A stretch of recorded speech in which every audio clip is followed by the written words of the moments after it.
Willy Adames for Keaton Winn straight up. Would you do it? Would I do it? Bleacher Report suggested it. We'll get to that question and many others next.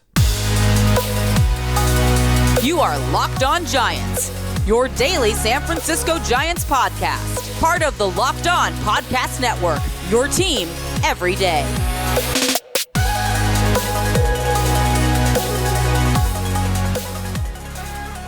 Hello and welcome to Locked On Giants, part of the Locked On Podcast Network, where it's your team every day. My name is Ben Kaspick, and on this show we provide daily episodes Monday through Friday, talking about the San Francisco Giants in a way that's data-driven and rational, but also simple, passionate, and accessible to all. I'm a former contributor for the baseball statistics and analysis websites Beyond the Box Score and Rotographs. I've been podcasting about the Giants since 2015, and with the Locked On Podcast Network since 2019, coming up on our 5-year anniversary. That always throws me off when I add that in. But anyway, thanks for making Locked On Giants your first listen every day. We're free and available wherever you get your podcasts, including YouTube. Check us out there if you have not already. And please hit that subscribe button wherever it is that you're watching or following or listening to the show. Today's episode is brought to you by FanDuel. Make every moment more. New customers join today and you'll get $200 in bonus bets if your first bet of $5 or more wins. Visit FanDuel.com/lockedon to get started. And where we get started, it is a mailbag edition of the show. And my goodness, when you have like 84, 86 responses, it takes me so long to... The whole process is crazy, but we got them, we sorted them, and we've got some questions. And the first set of questions are all about Willy Adames. It's really just two questions. The first coming from Michael Morse Burner, who says, Bleacher Report proposed a trade of Adames for Keaton Winn straight up. I'd assume the Brewers would want another guy, so what would you think about Winn and Meckler or another guy like that?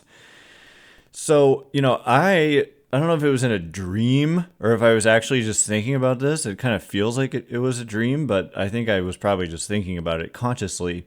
Like, what would it take to get Willy Adames? And I think in some ways less than people think because of the fact that he's only under team control for one more year.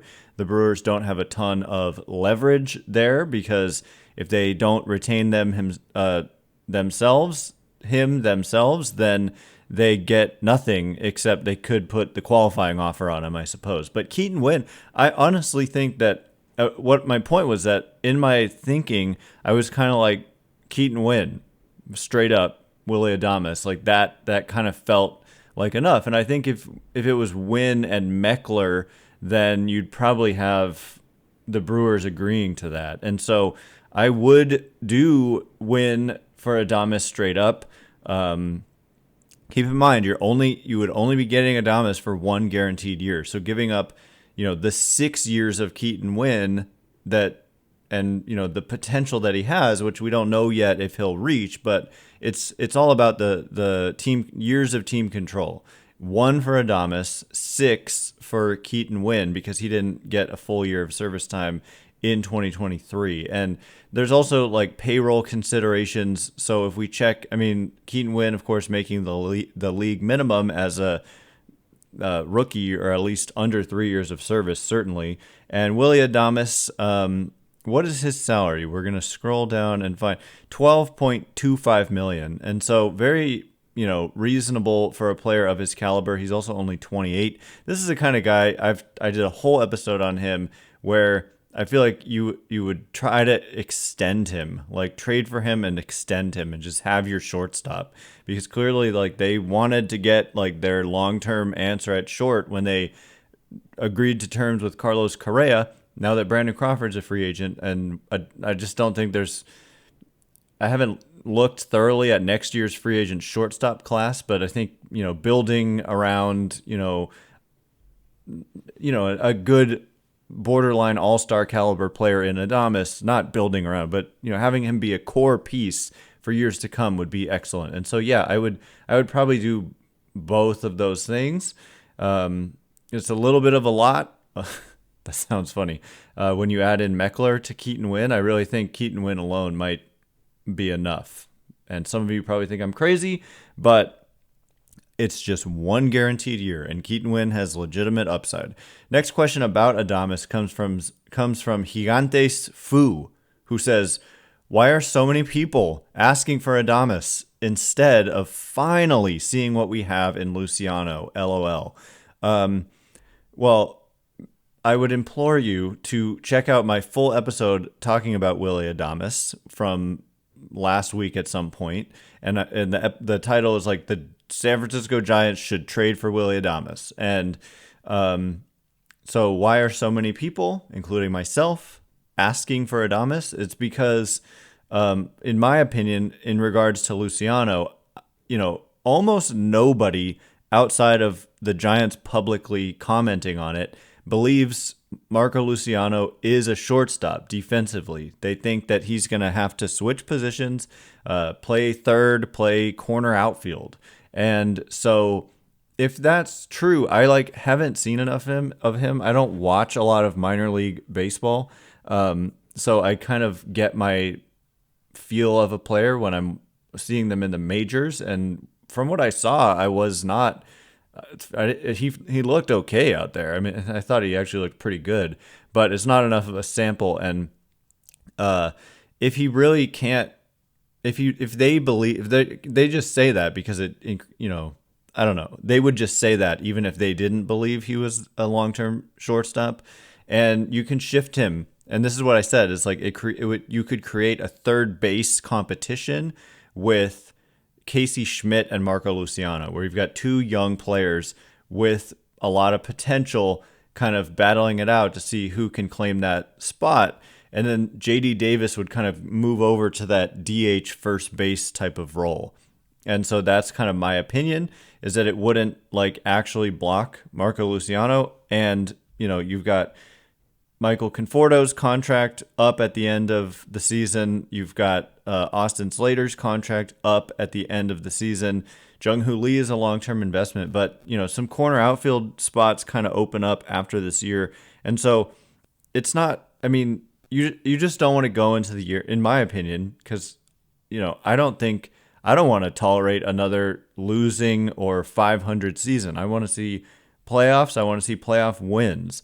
And that's why you trade for a Willy Adames, because Marco Luciano, there's just a much higher probability of getting poor production because you just don't know exactly what you're going to get. And we saw, it wasn't like he lit the world on fire when he was in the majors or even in AAA. And so I'm all for seeing what they have in him, but if it comes at the cost of moving him off of the shortstop position, I'm okay with that. Especially, Adames, it is a 1-year situation, as I said.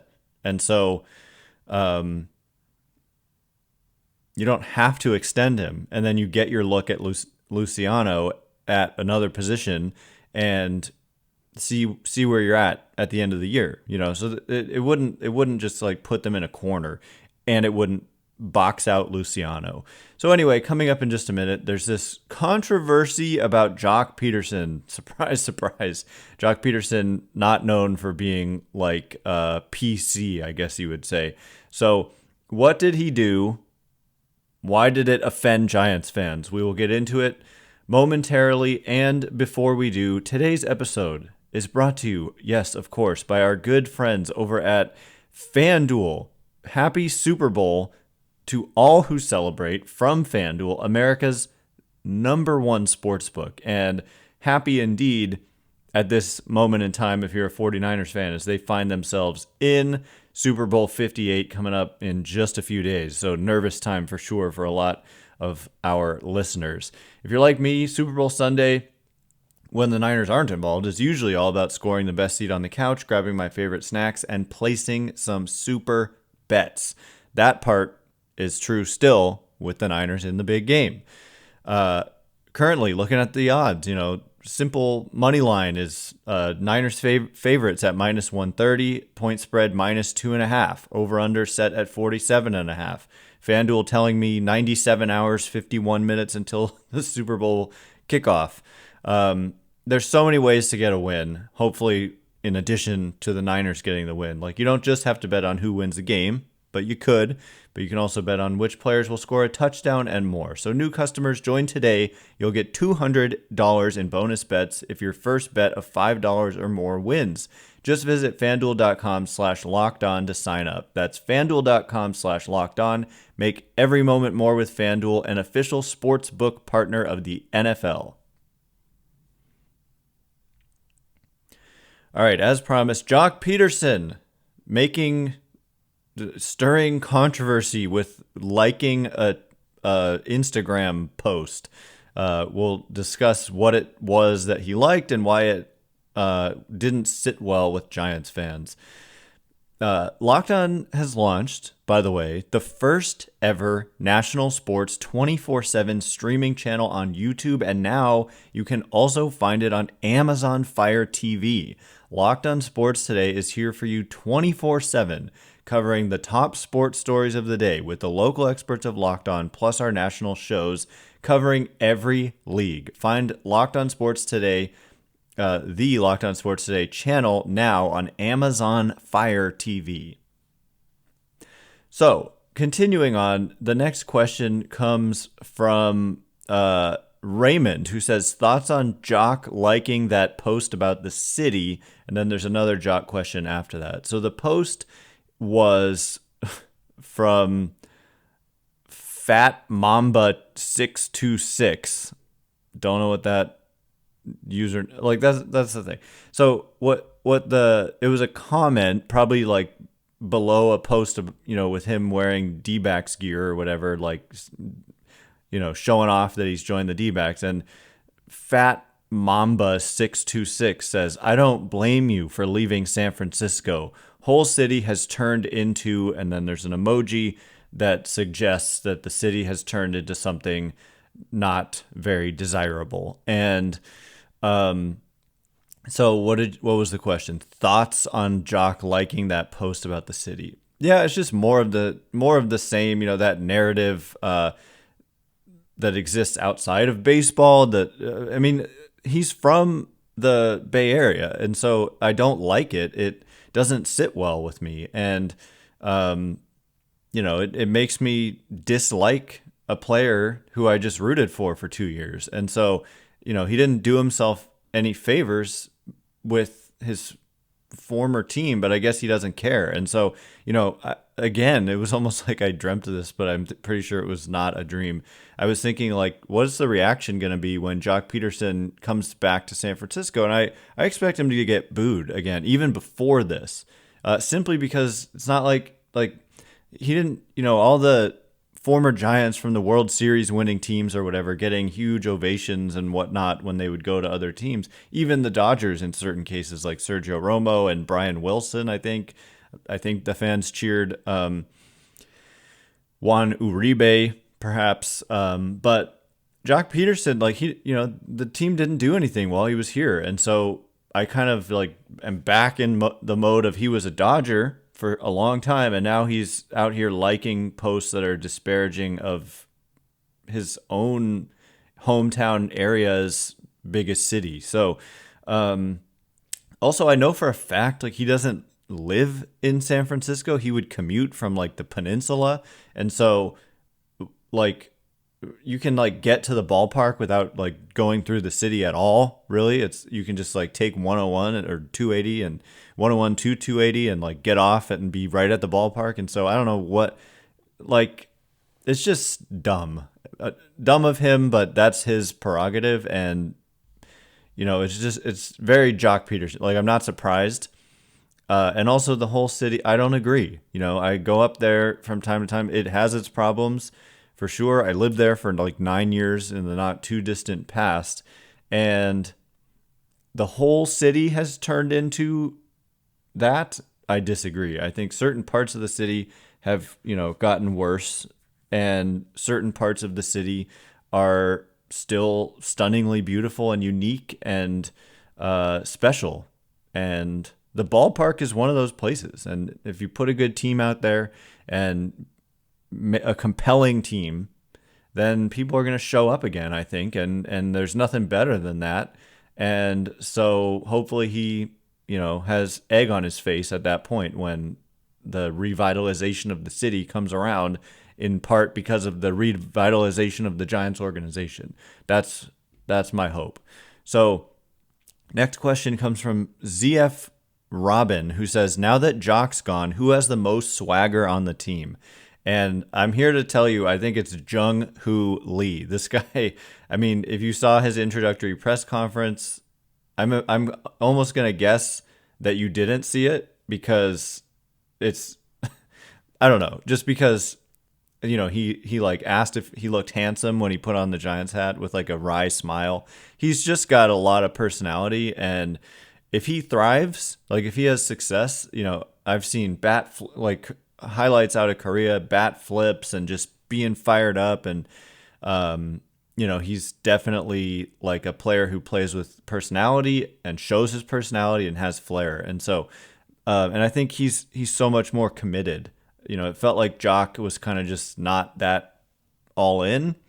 And we had the, you know, reports of the card playing and all that stuff. But, you know, Jung Ho Lee really wants to be here. He said, like, ever since he was a kid, he dreamed of playing in the major leagues and playing for like a city that had, what do you, like, piers and stuff. Not a fishing town, but a city like San Francisco that's on the water and has like big barges coming in and blah blah blah. And he just is thrilled to be a Giant, and so that's good. And you know, I think it was a good signing, et cetera, et cetera. Obviously, the performance will matter, but we have gone over his projections. That's something we did yesterday. A lot of different projection systems for Jung Ho Lee, and they all kind of agree that he's this. It's amazing how similar all of the projections are. They're not colluding with each other. There's just there's like consensus that he is this certain type of player that is an above average to potentially borderline all-star type of player. And so hopefully that's the case. He's only 25 and he's got some swagger, but it's like a fun swagger versus like a kind of like insulting to the opponent type. Anyway, next question from Anna, who says, what are a few examples of ways the front office has integrated differing viewpoints into their decision-making process compared to last season? So we're going to these are a couple of questions about the kind of broader Giants organization, and I will give you a couple of examples. I think that this offseason, first of all, they said this and have stuck to it, that they were kind of done with the short-term deals. Like, they wanted to acquire players who wanted to be Giants and wanted to be here for a, you know, longer than like 1 year or 2 year with an opt-out duration. And so you've seen many multi-year deals. Like Jung Ho Lee's deal is 6 years. It does have an opt-out after the fourth, but still that's 4 guaranteed years. It feels a lot better than 1 guaranteed year, which we've seen a lot of. And then 4 years for Jordan Hicks, the pitcher, which is also a significant kind of investment. You've got a 2 year with a club option deal for Tom Murphy, the catcher, who figures to knock Joey Bart kind of off the roster. And then you've got, in terms of signings, I feel like I'm forgetting somebody, but they also the trade for Robbie Ray. They've made some significant trades, but some really interesting trades, and kind of targeting upside as well. I think there's upside in Jordan Hicks versus like kind of targeting safer type players. They've been more like upside oriented, I would say, this offseason. Robbie Ray, upside, but like coming off Tommy John. Jung Ho Lee, upside, but, you know, unproven coming out of Korea. Jordan Hicks, upside, but moving from the bullpen to the rotation. So a lot of these guys are similar in a lot of ways in that they have that upside, but they also have that question mark. And that is different. And they have made at least 3. I feel like I'm forgetting someone, but I don't see them on my on the roster chart, but at least 3 commitments of 3+ years if you count the club option on Tom Murphy. And so I like that. And so there have definitely been some changes, and I don't think they're done. And I think that there's still a long-term deal or two out there for them to make. So anyway, coming up in just a minute, more about the state of the Giants organization. We are going to get into, am I proud of the Giants organization right now? That is a loaded question, and we'll answer it momentarily. And before we do, all right, as promised, more questions and answers. This time, a few questions about the state of the organization. We give a few examples of the ways the front office has integrated differing viewpoints into their decision-making. And now Connor SF says, are you proud of the Giants organization? Are you proud to be a Giants fan right now? Or were you proud to be a Giants fan back when the Giants, or when the organization was run differently, Bochy era? And just hopeful that it will get back to something to be proud of. So, first of all, broadly speaking, I am proud of the Giants organization because it's not just about the present moment. Like I'm committed to this kind of organization no matter what state they're in. And I would probably answer that unless they were just a total clown show, which I don't think they are. You know, we act like a couple of 500-ish seasons is like the world has fallen apart. I get it. It's not good enough. But at the same time, you know, if they're losing 110 games or whatever, that's a different story than being 500. And so broadly speaking, unless they were like just a perennial clown show, which they're not, I'm going to be proud of the history and the recent history of championships. I still consider that recent, and hopeful for the future. But are you proud, getting to the second question, are you proud to be a Giants fan right now? Like specifically, obviously the team hasn't been good enough. I'm not out there like if I wear my Giants gear out in public, I know like if I run into someone who wants to talk about the Giants, their opinion is negative right now. So I understand that. And so from that standpoint, like, look, I'm not embarrassed to wear my Giants hat out in public, but maybe actually there is like a 10th of a percentage of embarrassment when I wear my Giants hat. And so, but that's more about the performance on the field and also just knowing there's so much negativity out there amongst the fans. And then it's just kind of like, this is like one of those questions where it's not really fair. Was I proud to be a Giants fan when they won 3 World Series in a 5-year span? Like, duh. No offense, Connor SF, but like, of course, if you weren't proud of them then you would never be proud of them. So of course I was proud back then. That around that time, you know, you wore a Giant. Everybody wore their Giants hat. You know, that was the team. It was like the Niners now and the Warriors of the recent past. You know, they were the team right then, and of course, so yeah, I want them to be better. And I want to get back to like not being slightly embarrassed to wear my Giants gear around. But in the whole scheme of things, the 140-year history of the Giants or whatever it is, to be a fan of that team, I'm going to be proud almost no matter what, unless they're a clown show, which they're not. They're not, you know, they're not one of the worst run organizations in baseball. If anything, it's too middle of the pack, but it's not an embarrassment to me. Only slightly, I guess. So the next question comes from Jennifer, who says, do you think a couple of signings / moves are imminent after they can add Cobb and Ray to the 60-day IL on February 14th? And Brian asks, do you think some moves are waiting in the wings until next week when they can put some guys on the 60 IL, Ray and Cobb? And so 2 identical questions from 2 different people. And I don't know the answer to this. Like I recall when they signed Wilmer Flores initially way back in 2020, that it was reported that they had reached an agreement with Wilmer Flores, and then it just didn't become official for like 3 weeks. And we were just like, what the heck is going on?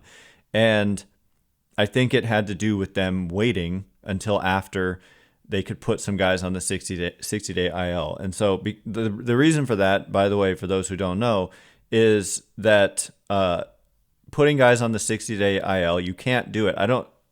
I haven't verified that the date is 2/14, but I'm going to trust Jennifer on that. I know it comes up pretty soon.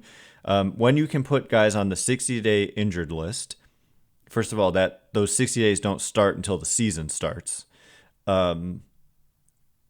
But they are like excluded from being counted on the 40-man roster. And so if you have a full 40-man roster and you sign a player, you've got to clear a spot by like designating someone for assignment or trading somebody for someone who, in a trade that's for someone who's not already on another 40-man roster. And so, yeah, that deadline is a big deal when you've got a couple of guys who figure to go on that 60-day IL. Definitely Robbie Ray. So if you're at this stage, like, you kind of might as well wait if you can. And so that's definitely possible, but I wouldn't like totally bank on it, but it's definitely possible that could be something that's going on. Chris says, if you were Farhan, would you rather pay 6 years, $180 million for Blake Snell, or trade for Jesus Luzardo in a prospect package costing at least Carson Wisenhunt, or possibly Marco Luciano as the player back to Miami? So I've got to first do the quick math. 180. That is $30 million a year over 6 years for a player in Snell who is entering his age, 31 season. So you'd be paying him through his age 36 season, $30 million a year. Or we need to look at the contract status for Jesus Luzardo. Jesus Luzardo is with 3 years of team control left. This year making $5.5 million in arbitration via the arbitration process in year one of arbitration eligibility, I should say. So it's like a 3-year guarantee. And he's 26 years old. And when I look at the numbers, he's really good. And so that's a good question. I mean, that's a very good question. I think that's too big of a contract for Snell. So that's what makes me kind of think about it. If it was just Carson Wisenhunt and you're getting Luzardo back, I think that I would rather trade Wisenhunt for 3 years of a really good pitcher in Luzardo, who's young and good. And again, it's 3 years. So I do think it would cost more than just Wisenhunt. It might take Wisenhunt and Luciano, honestly, for a player of that caliber. And in that case, it really just depends on your evaluation of Luciano. And for me, as a guy who doesn't watch a lot of minor league baseball, or hardly any, it's hard for me. I'm just relying on scouting reports with Luciano. I haven't seen him play enough to make a strong evaluation. I mean, the numbers in the minor leagues haven't been as good as you would hope. And so that feels like fair-ish, but I'd probably just rather spend the money if it's both of those players, and just kind of take on the risk of that many years for Snell. I don't mind $30 million a year, but 6 years for a guy who's going to be 31, who's a pitcher, it just really makes me nervous. And I don't see any precedent for that. Like, I mean, I guess Carlos Rodon, but I'm pretty sure Rodon was a year younger when he got 6 years last year. And it also, Rodon didn't get that much. It was like 6 years, 162 million. And Kevin Gausman, a year younger, got only 5 years. And so I don't see Blake Snell getting 6 years, although he probably wants it. Last question comes from Flashy, who says, okay, real question. Do you think the 107-win season was actually the worst thing that happened for the Giants' long-term strategy, soft rebuild, reset, ? Farhan Zaidi and Gabe game plan? I'm going to say no. And I'm going to say no because I don't think that it fooled them too much. because I implore you, use that word twice today. I don't think I've ever used it before on this show, and I've used it twice in one day. To check out, it was like maybe 2 weeks ago, Tim Kawakami, the TK show on The Athletic podcast. It's a podcast, part of The Athletic.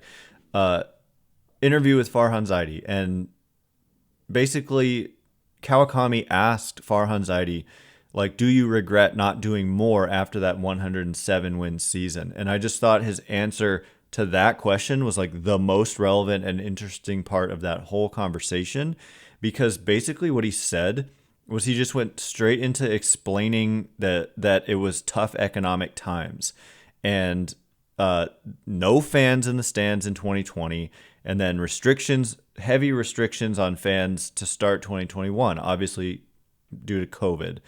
And the fact that it didn't sound like an excuse at all. What it sounded like was a little window into what was going on, which was that they seemingly weren't willing to spend more money than they spent, and they didn't spend a ton. Like, they let Kevin Gausman leave and instead kind of spread the money around on like, this is what I was talking about earlier with safer players like Alex Wood and Anthony DeSclafani.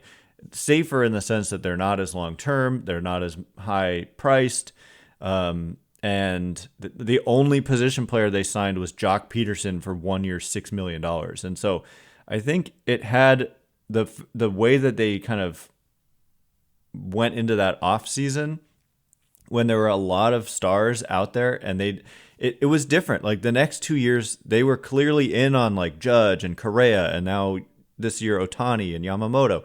But that year, we didn't hear a lot of connections with them, with anybody who was a big player, like including their own big player in Kevin Gausman, who said they never made him an offer. And so I think Zaidi kind of opened the curtain, peeled back the curtain a little bit, and said it was restrictions on the budget after a couple of really tough economic years. That's what he said. Like, it's there if you want to listen to it.